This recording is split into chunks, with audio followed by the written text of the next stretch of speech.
The day the sky turned red. I remember that morning clearly. The air felt heavier, like the whole world had paused to take a breath. The sun hadn't risen yet, but the horizon glowed faintly, not gold, not pink. Red. A deep, bleeding red that soaked the clouds like veins spreading across the sky. At first, no one panicked. The news called it a rare atmospheric anomaly. People took pictures, posted them online. Hashtags trended. Red dawn, blood sky. It was beautiful, in a way, if you ignored the silence that came with it. No birds, no wind. Even the trees stood still. By noon, the red deepened. The light hurt your eyes. My phone lost service around 2 p.m, and so did everyone else's. Radios went to static. Cars stopped mid-drive. And then came the sound. A low, vibrating hum, like something enormous was breathing beneath the earth. I lived just outside the small town of Ashgrove, population barely 1,000. I looked out from my porch and saw people standing on the road, staring at the sky. None of us spoke. The hum became a pulse, deep, rhythmic, like a heartbeat. Then the ground moved. It wasn't an earthquake.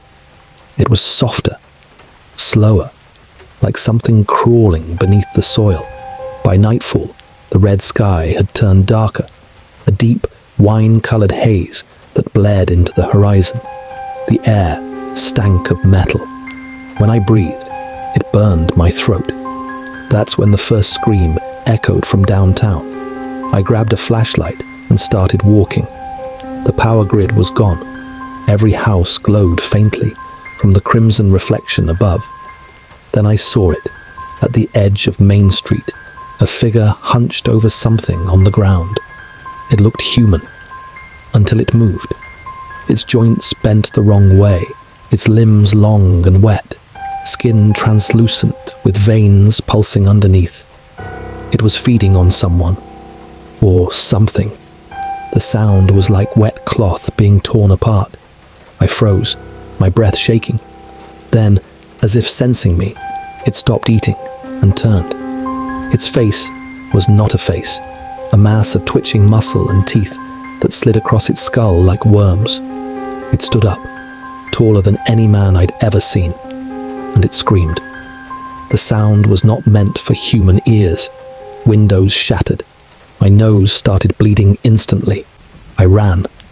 Behind me, more screams erupted, not from people, from them. All through the night, the town fell apart. Flesh hit walls, bones snapped.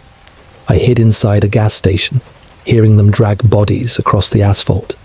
The red sky flickered like it was alive, pulsing with every cry below. Sometimes I thought I saw shapes moving inside it. When morning came, the sky didn't change. Still red. I found a radio behind the counter and turned it on. One frequency worked, a woman's voice repeating the same words over and over. Do not look up. Do not breathe the air. Do not make a sound. By day 3, the creatures stopped hunting. They started building. Piles of flesh and bone, shaping something like towers, pulsing with red veins connected to the sky.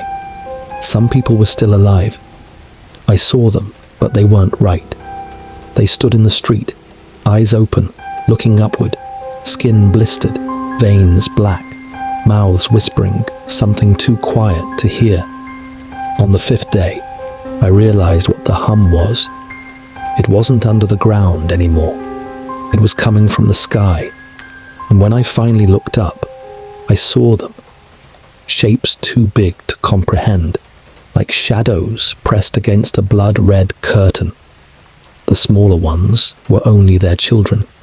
Now I understand. The sky didn't turn red. It opened, and whatever was on the other side has come through. I'm writing this from my basement. My skin feels strange, hot, crawling. I can hear them outside, whispering my name in voices that sound like my mother, my friends, myself. I think the red is spreading inside me now. It's so beautiful, so alive. So, transmission ends.